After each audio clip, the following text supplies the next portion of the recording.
Hello, everyone. Daniel here from the Next Issue Podcast. On today's video, I'll be doing a review for Action Comics Presents Doomsday Special #1. This is a new book from DC Comics. Let's take a look at the creative team. This is written by Dan Waters with art by Eddie Barros and Ever Ferreira, colors by Adrian Lucas, letters by Dave Sharp, great cover by Bjorn Barons, and there's also a few variant covers that we'll see towards the end of the issue. Um, Look, as soon as I found out this was going to be a book, I was already on board. I will say that, so I might be a little biased. I think following Doomsday is just a really interesting character to follow along. The stories that you can write with Doomsday are very, very just out there and really raises the stake because he's the one person that has killed Superman in the past.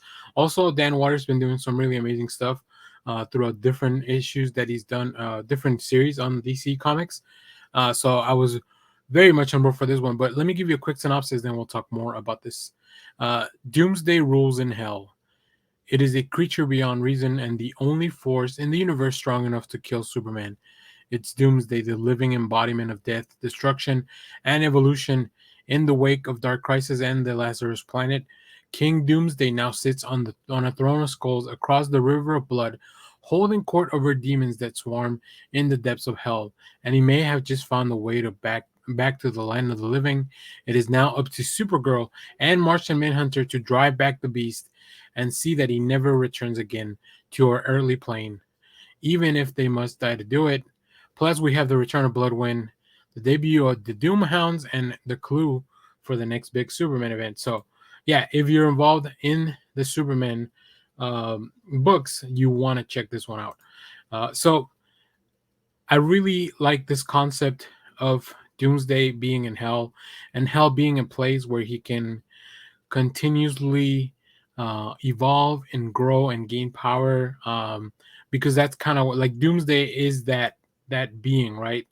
That he every time he dies, he learns from what killed him and becomes stronger, is able to stop it. That's why Superman and all the heroes have struggled so much against him.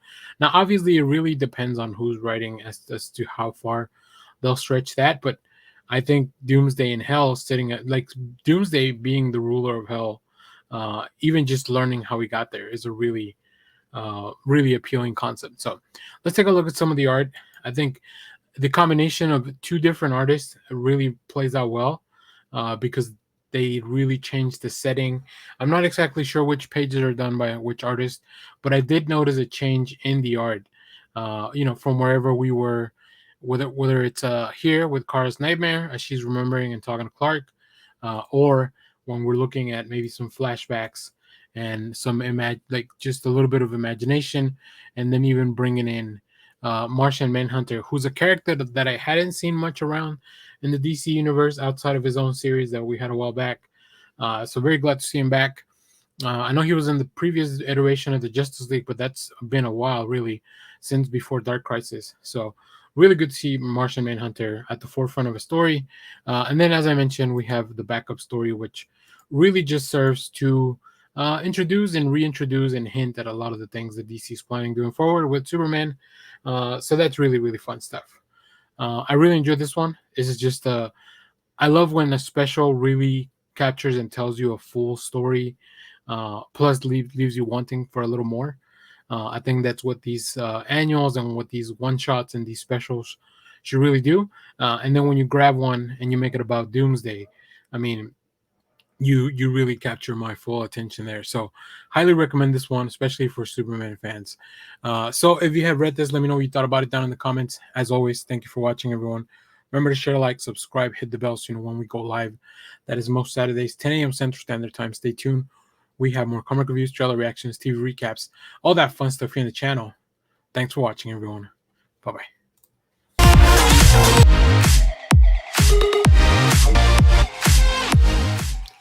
Hello, everyone. Daniel here from the Next Issue Podcast. On today's video, I'll be doing a review for Batman Catwoman, The Gotham War Battle Lines #1. This is a new book from DC Comics, the kickoff to a crossover between the Batman and Catwoman books. But let's take a look at the creative teams before we get into this. This is written by Chip Zdarsky and Tini Howard, with pencils by Mike Hawthorne inks by Adriano Di Benedetto and Romulo Fajardo Jr. on colors. The Bat Cat War starts here. Crime is down in Gotham City. Could that be a bad thing? A coordinated effort in Gotham has led to a reduction in violent crime, but at what cost? Villains scatter as their lives begin to crumble under a new regime, and as Batman recovers from his epic battle through the multiverse and the horrors of night terrors, one name runs through his mind. One name at the heart of this new, safer Gotham: Catwoman. A conflict that has been brewing for well over a year finally hits the streets and will fracture the Bat family as war erupts. This is from best-selling writers uh, Chip Zdarsky, Tinny Howard, and I already went through this credits, but this is the opening shot in the Gotham War.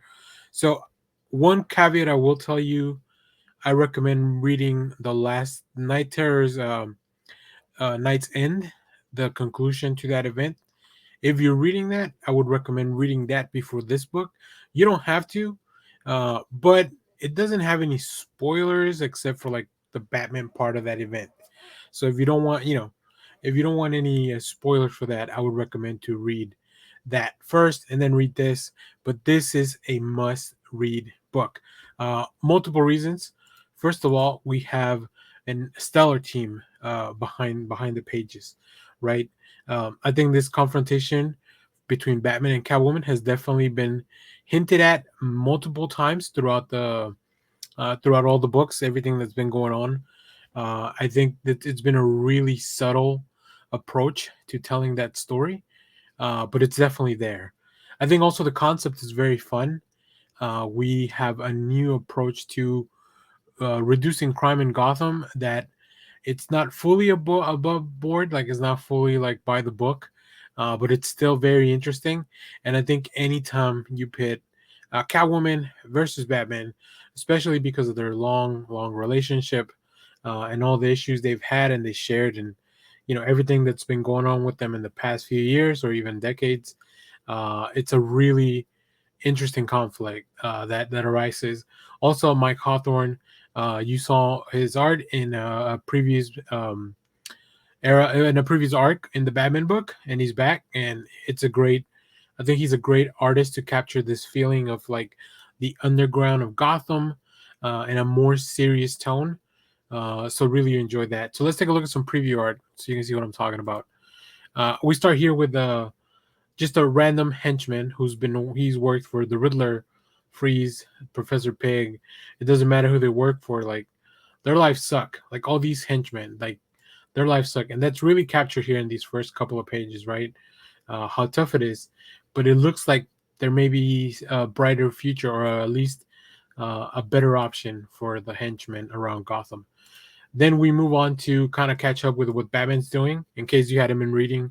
So as I mentioned, we get a quick glimpse of the night terror stuff, but it doesn't really spoil anything. It just kind of tells you kind of what happened on the Batman side. And then we get Surinor Batman, who has been also in the background of this whole story ever since Zdarsky took over the book. So all these ideas are coming together, and I think it's going to be really, really fun. And I'm really excited to see what happens next. I've been reading both books, and it's just been pretty exciting to see the characters grow and develop and evolve on their own. And now they kind of come back clashing together, right? Because they were up until the end of Tom King's run, like they were pretty much together in a lot of the stuff they were doing, pretty much aligned in the future of Gotham.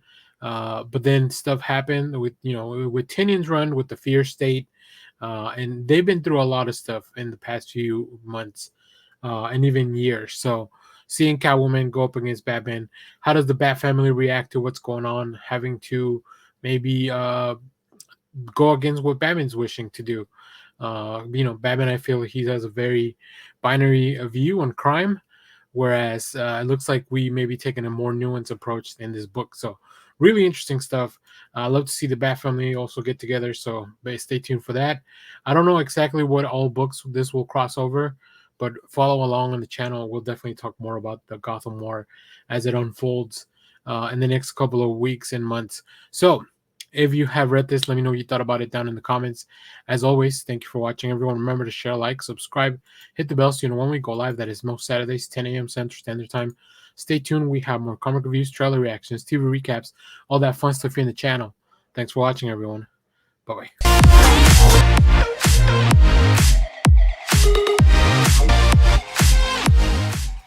Hello, everyone. Daniel here from the Next Issue Podcast. On today's video, I'll be doing a review for Night Terrors, Night End #1. This is the finale for the summer event for DC Comics. Let's take a look at the creative team before we get into this book. So this book is written by Joshua Williamson with art by Howard Porter, returning from the opening one-shot for Night Terrors, Giuseppe Camuncoli, Stefano Nessi, and Trevor Hirstein. So we have a full army of artists just to bring you all these nightmares to life. We also have colors by Ryan Barreto, letters by Troy Peteri. Very interesting stuff. I think overall I've been satisfied with the Night Terrors event. We've had some really fun tie-in series. We've had some really fun events happen all throughout the series. So I think I was very excited for the conclusion of this. As I mentioned in my Batman, Catwoman, Gotham War review, make sure to read this prior to reading that book, because that book has a little bit of like a small spoiler for this, at least on the Batman side. So try to read those in order. So let me give you a quick synopsis and then we'll get into the review. Night Terrors finale, special oversized issue.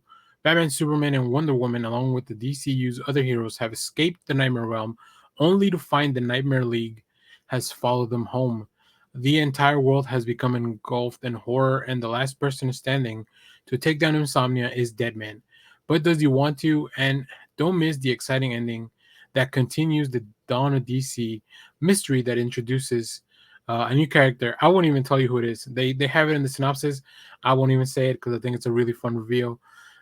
So this book not only concludes this, but it also follows along a little thread that I think the seeds have been planted all throughout some of the series leading up to the next event. So that's really, really fun stuff. Let's take a look at some preview art here.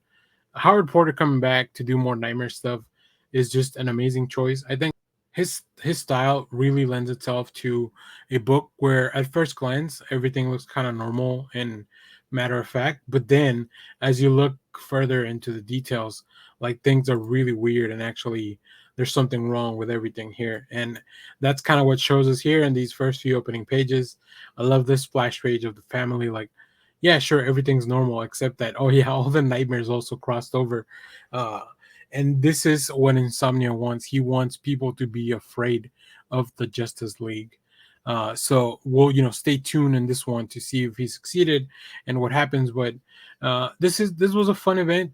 Like I said, I don't think it's been my favorite of everything they've done in 2023. It also felt weird.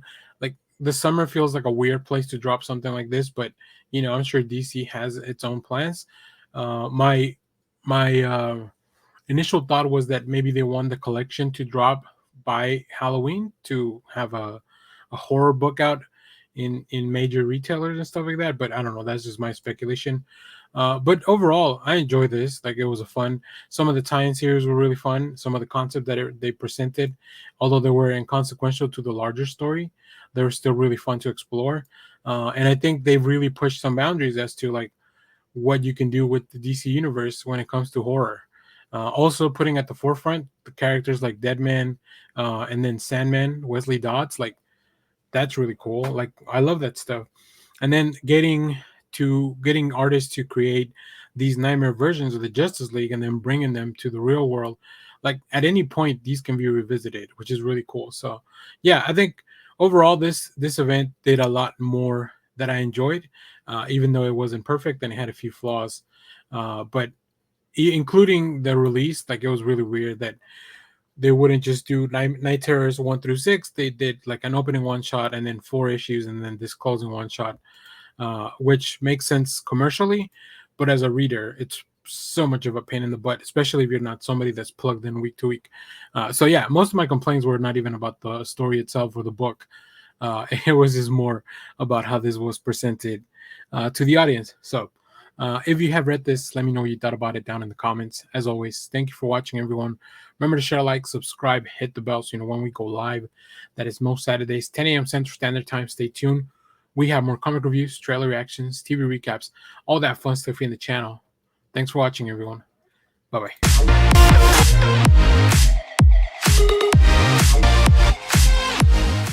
Hello everyone, Dan here from the Next Issue Podcast. On today's video, I'll be doing a review for Superboy, The Man of Tomorrow, number 5.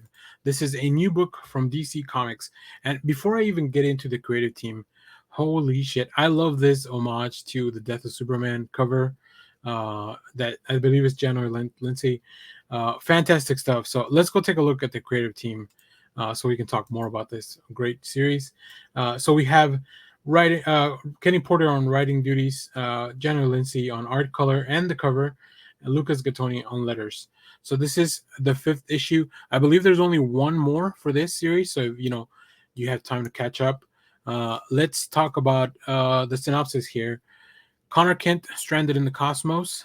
Connor's been left for dead on a planet far out in the cosmos with his teleportation band broken. He has no way of getting in touch with Kellex or telling the Green Lantern Corps about Trav's master plan. He'll need to find a way off this world if he's going to stop Trav, but even if he does, can he really make a difference in this cold, harsh universe? Yeah, I mean, things have not been going well for Connor all throughout. He was looking for, first he was looking for him, like, just to deal with himself and his own issues and trying to be his own person. So he set out on this journey, and he found some people who he could relate because they were clones. They were made by the Dominators. They were people that were made as kind of weapons, like he was. So he felt like he found some camaraderie there. But then all that stuff was just a facade, and now Trav has these plans to not only destroy the Dominators, but also do a lot more stuff. So it's not good. It's just not what Superman and what Connor stands for. So he has to find a way to stop it. But he's at this point, he's defenseless, right? He lost his powers due to that red sun ray that they hit him with last issue, and his teleportation band is gone. So, like, can he find anyone to help him? And that's kind of where we have in this issue. So we get a little check-in on Trav and the rest of the other group that was following along and going after the Dominators and just trying to impose their will on a galaxy. But then we check in with Connor as well, where he's recuperating, and there's some nice yellow lights. So we know that he's getting his power back. I love General Lindsay's expressions, like the facial expressions are really good. Like, I love this panel here where Connor's blocking the light out himself, and then we have these new characters. We are revisiting some of these characters that are helping Connor out, and just his expression as to when he finds out that his band's missing. And he has a lot to kind of deal with right now. Had to reconcile in his head now that his powers are back. He's still lost, right? He still has everything that he's been doing so far. It's not working, and that the emotional beats of this story, it's probably what's working the most for me. Like, just Connor being so in conflict with himself and with everybody. Like, everything that he's doing, he kind of keeps messing it up, and he can't really find a place where he belongs. But it looks like hopefully things will turn around. We have, I believe, one more issue, as I mentioned. So really, really fun, and excited to see that come to fruition. Kenny Porter, great writer. I love that. I love the way he just very efficiently tells you these are some of the characteristics of the characters around that you need to know, and then reminds you very well of like the gravity of the situation, right? So, and then General Lindsay's just been an amazing artist on this issue. I feel like he captures the essence and the swagger of Connor too. Like, that's the Connor that I really love from the 90s, and like that attitude is what I want in a Superboy, and they really capture that in this book. So if you're reading this, let me know what you thought about this issue. As always, thanks for watching, everyone. Remember to share, like, subscribe, hit the bell so you know when we go live. That is most Saturdays, 10 a.m. Central Standard Time. Stay tuned. We have more comic reviews, trailer reactions, TV recaps, all that fun stuff here in the channel. Thanks for watching, everyone. Bye-bye.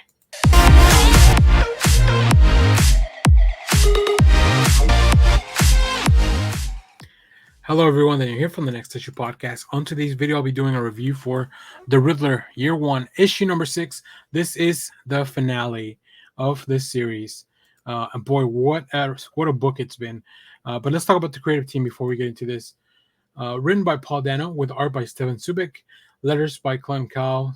So in the last issue, we had a guest writer who wrote an article that was posted at the end of the issue. There's also some amazing cover variant covers for this issue and for the whole series, really as a whole. But let's talk about the synopsis, and we'll get into it. The time has come. Edward Nashton's long, painful psychological journey and downward spiral have finally brought him to the point where he's ready to take direct action against the corrupt of Gotham. Embittered and abandoned and believing that his world is aligned against them, he's reached the time to lash out. His extensive research and clandestine operations have left him with a deeper knowledge of the city's web of criminality more than anyone in Gotham, and now he knows exactly which targets to strike and when, as Edward finally dons the mask of the Riddler. The series ends right before the start of the first murderer's attack, shown in Matt Reeves' film The Batman. Actor Paul Dano has brought this character on to life on screen, and now he completes Edward's arc with this groundbreaking prequel to the movie. Together with artist Steven Subic, they crafted a disturbing and emotional tale, filling out the backstory of one of the most unique and terrifying villains that the Dark Knight has ever faced. Yeah, I mean that really sells this book. I will say my only qualm, I guess I'll say now, is that I wish I was, since I was doing the reviews month to month. Obviously, I read this month to month. I think this book would read so much better if you just read it all at once. So I believe the collection's coming out sometime in November.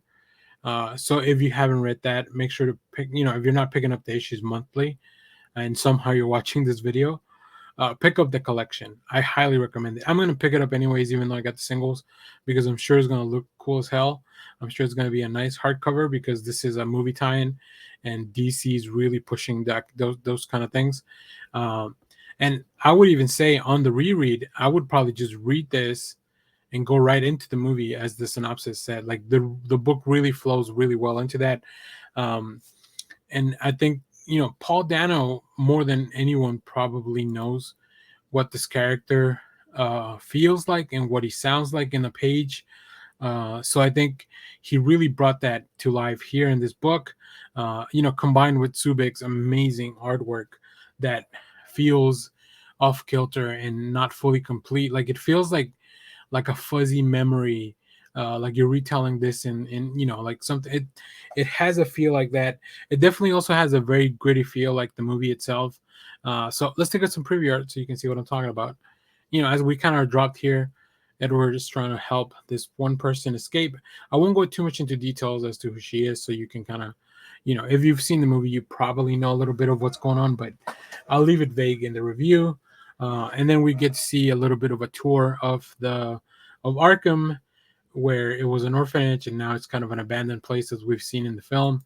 Um, and just all this, like I said, all the facial expressions, like all the incomplete faces, the small panels, really dark stuff, like it really sets the mood, right? It kind of brings you right into the movie. And then I love the transition here in this middle page as we get into the red tone, because that red tone really feels like the film. And then when we switch over to just the Riddler, the title page, I guess, here, as we see chapter 6, as he's leaving the asylum, like it just, this is now, he has become the Riddler that we know from the film, and his mission is now very clear in his head. So from there, you really capture with the feeling of the film, and it's really fun to see play out all throughout the series. So this book also has some amazing variant covers. I probably have so many copies of this book, that more than I should. But I mean, just the imagery for this film and this story has been amazing. Like whether it's Subic doing it in on the interiors, or whether some of these artists like Jacques and Sienkiewicz that have been tasked with giving us some amazing covers. Yeah, This, like I said, this book really just ends right before the opening scene, and it's crazy to know, like, even though you know kind of where the story's going, the ride was really the fun part of this one. So very entertaining stuff. Really adds a lot to the world building of the film, which I love anyways. So it's a great companion to the film. So I'd be curious to hear from, like, maybe some of the actors from the film or people that are working. I know they can't really talk about it right now because of the strike, but Matt Reeves could. The directors aren't on strike, so maybe I'll send him a tweet to see if he's read this. Maybe I'm sure he read this way in advance. So I wonder how much of the process Paul Dano was involved with, either editorial from DC or like people from the film from Warner Brothers. So I think that'd be interesting to explore. Hopefully, this strike comes to a resolution where everybody gets paid a fair wage soon, so we can, so people can talk about stuff like this. And as we get ready for more DC films, I hope that we do more tie-ins like this. I think these are fun, especially if the people involved, like, this week we're also getting the actor who plays Miss Marvel, Yvonne Villani. She's co-writing the Miss Marvel book. Like, that stuff is cool, right? So just a little bit, those little details connecting the movies and the TV stuff to the comics. It's always a lot of fun. I think DC's been doing a great job with that. I feel like Marvel could do a little better, but that's besides the point. So if you have read this book, let me know what you thought about it down in the comments. As always, thank you for watching, everyone. Remember to share, like, subscribe, hit the bell so you know when we go live. That is most Saturdays, 10 a.m. Central Standard Time. Let me know what you thought about this issue. Let me know what you thought about the series overall. And thanks for watching, everyone. Bye bye.